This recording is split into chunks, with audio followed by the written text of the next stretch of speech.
गोगावले आणि कृषी आयोगाचे राज्याचे अध्यक्ष माजी आमदार शेतकरी नेते आदरणीय पाशा पटेलजी, माझे सहकारी व जनतेचे आमदार आदरणीय आमदार गोपीचंदजी पडळकर, नव्यानच आज सांगली जिल्ह्याचा ज्यांनी काल कार्यभार हातामध्ये घेतला ते आदरणीय जिल्हाधिकारी अशोकजी काकडे साहेब आणि जिल्ह्याचे सर्व वेगवेगळ्या विभागाचे प्रमुख अधिकारी, तालुक्यातले तहसीलदार, गट विकास अधिकारी, प्रांत अधिकारी, पोलीस प्रशासनातले सगळे प्रमुख अधिकारी आणि जमलेल्या शेतकरी भावांनो, तरुण मित्रांनो, माता भगिनी आणि पत्रकार मित्रांनो, जत हा सांगली जिल्ह्यातला शेवटचा तालुका आणि इथून कर्नाटक सुरू होतं. दुष्काळ हा जत तालुक्याच्या 5वीला पुजलेला. महाराष्ट्रामध्ये 288 मतदारसंघ, पण जत तालुक्याचा नंबर सुद्धा 288 वाच, म्हणजे शेवटच. आणि खऱ्या अर्थानं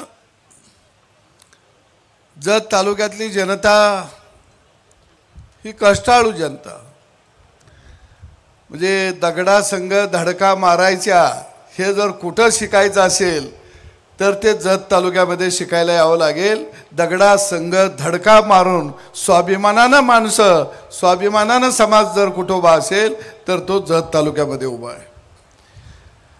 मला विशेषतः माननीय आमदार भरतशेठ गोगावले साहेबांचं अभिनंदन करायचं आहे. तेही एक ग्रामीण भागातलं नेतृत्व आहे आणि तुम्ही अनेक वेळा बघितलं असेल टी व्हीमध्ये ते मिस्किलपणानं नेहमी बोलत असतात. त्यांनी काय असं सत्तेच्या बरोबर आले, एकनाथ शिंदे साहेबांच्या बरोबर आले, पदं मिळतील म्हणून बरोबर आले नाहीत, पण बोलत असताना आमचाही नंबर मंत्रिमंडळात लागल असं म्हणलं की आपल्या सगळ्यांना हसू याचं, ह्यांचा नंबर केव्हा लागायचा.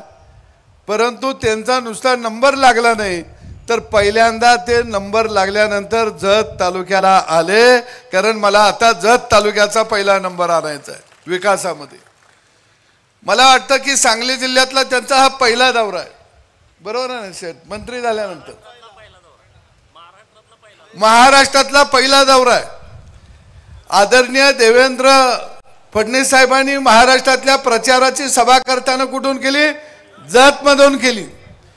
आणि तुम्हा जतकरांनाही मी धन्यवाद देतो की गोपीचंद पडळकर सारखा एक बहुजन समाजाचा लढाऊ वाघाला तुम्ही महाराष्ट्राच्या विधानसभेमध्ये पाठवलं, त्याबद्दल मी तुमचं अभिनंदन करतो. मी सांगितलं गोपीचंद पडळकर यांना तुम्ही एकदा निवडून द्या. विकासाची गंगा मतदारसंघामध्ये आणल्याशिवाय हे व्यक्तिमत्व शांत बसणार नाही.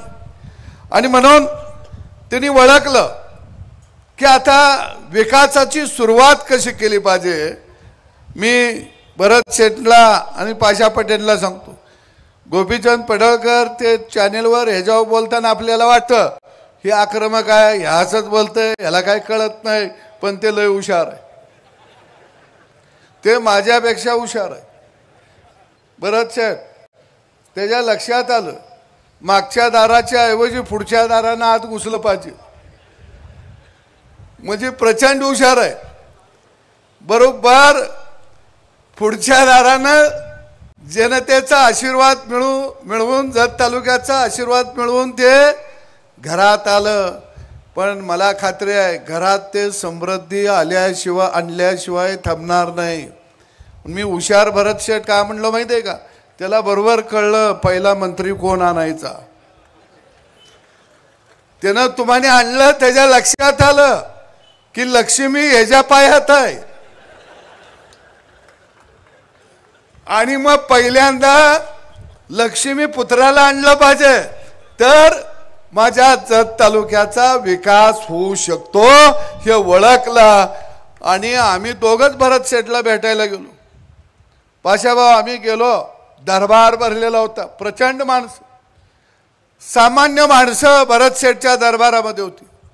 आम्ही मंत्रालयात फिरलो, पण सर्वसामान्य माणसं जर कुणाच्या दरबारात दिसली असतील तर ती भरत शेठ यांच्या दरबारामध्ये दिसली. आणि भरत शेठ आम्हाला आनंद वाटला की आम्ही आल्यावर तुम्ही आम्हाला म्हणला या या बसा, नाहीतर मंत्री झालं की त्याच्या तोंडाकडे अर्धा तास बघायला लागते. आणि अर्ध्या तासानं त्यानं आपल्याकडे बघितलं तर ते म्हणतंय मी तुमच्या गावाचा नाही, तुम्ही कुठल्या गावाचा आहे. कारण माणूस भरत शेठ मंत्री, आता माझ्याकडे लोक काय काय काम घेऊन येते ते पाशाभाऊ आणि काय म्हणते ते मंत्री लय तुमच्या जवळचं आहे, तुमचं ते आमदार दोस्त आहे, तुमची दुसरी सगळ्यांना माहीत आहे, एवढं काम होत नाही भाऊ साधं. मी त्यांना म्हणतो ते मंत्री व्हायच्या अगोदर माझ्या गावचं होतं, आता त्यानं गाव बदललं या.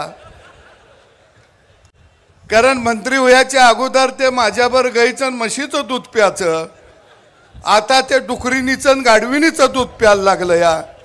ते आता माझी ओळख ठेवील कशाला. पण भरत शेठ तुम्हाला मानावं लागेल की मातीतल्या माणसांना बरोबर घेऊन जाण्याचा हिम्मत आणि कर्तबगारी तुमच्यामध्ये आहे आणि तेवढा दिलदार माणूस या महाराष्ट्राच्या मंत्रिमंडळामध्ये आहे. पाशा पटेल बद्दल मी काही बोलणार नाही, ते सगळीकडे बांबू लावते, ती मी बांबू लागवड लावता आणि सगळं बांबूचं म्हणजे पर्यावरण चांगलं राहिलं पाहिजे. पर्यावरण राहिलं, ऑक्सिजन जर चांगला मिळाला तर माणसाचं आयुष्य वाढणार आहे. म्हणजे पाशा पटेल हे आयुष्य वाढवणारं व्यक्तिमत्व आहे, ते लवकर यमाला खाली येऊ देत नाही, बरोबर आहे का. आणि असं व्यक्तिमत्वानं ठरवलं की गोपीचंद पडळकर सारखा माणूस काम करायला लागलाय, आपण त्याच्याबरोबर खांद्याला खांदा लावून उभा राहायचं. आणि म्हणून निश्चितपणानं जत तालुक्याचा कायापालट जो 70 वर्षामध्ये झाला नाही, तो कायापालट 5 वर्षामध्ये गोपीचंद पडळकर केल्याशिवाय थांबणार नाही याची मला खात्री आहे. आणि मी जाता जाता सगळ्यांना सांगतो, कलेक्टर काकडे साहेब फार उत्साही माणूस आहे, नव्या दमाचा माणूस आहे, बरोबर आहे का.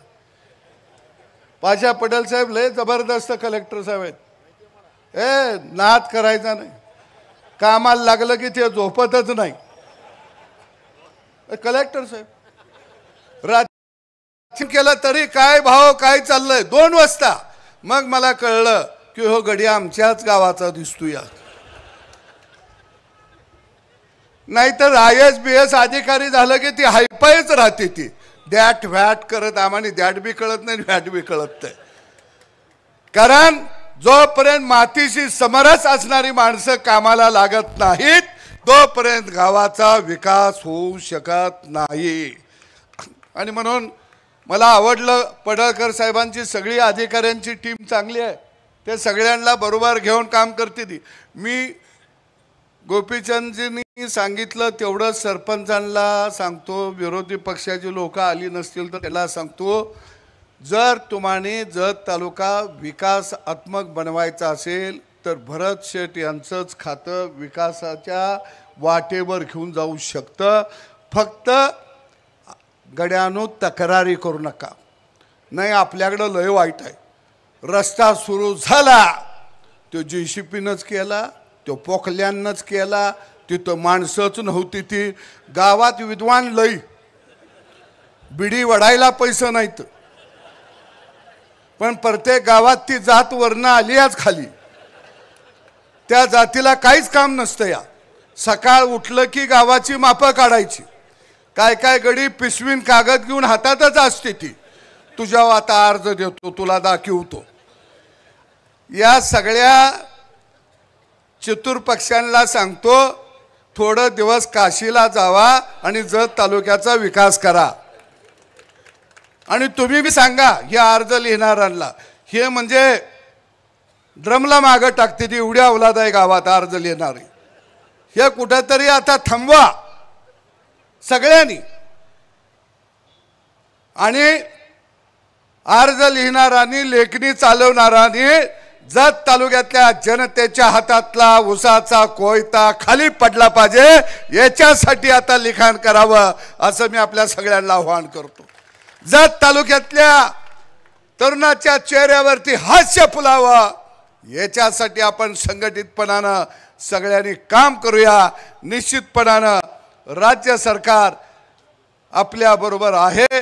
परत एकदा मी गोगावले साहेबांना आणि पाशा पटेल साहेबांना धन्यवाद देतो आणि गोपीचंद पडळकर यांच्या पुढील वाटचालीस या महाराष्ट्रातील कष्टकरी जनतेच्या वतीनं हार्दिक शुभेच्छा देतो आणि इथंच थांबतो. धन्यवाद. धन्यवाद साहेब. खरं तर नेहमीच आपल्या खुमासदार शैलीनं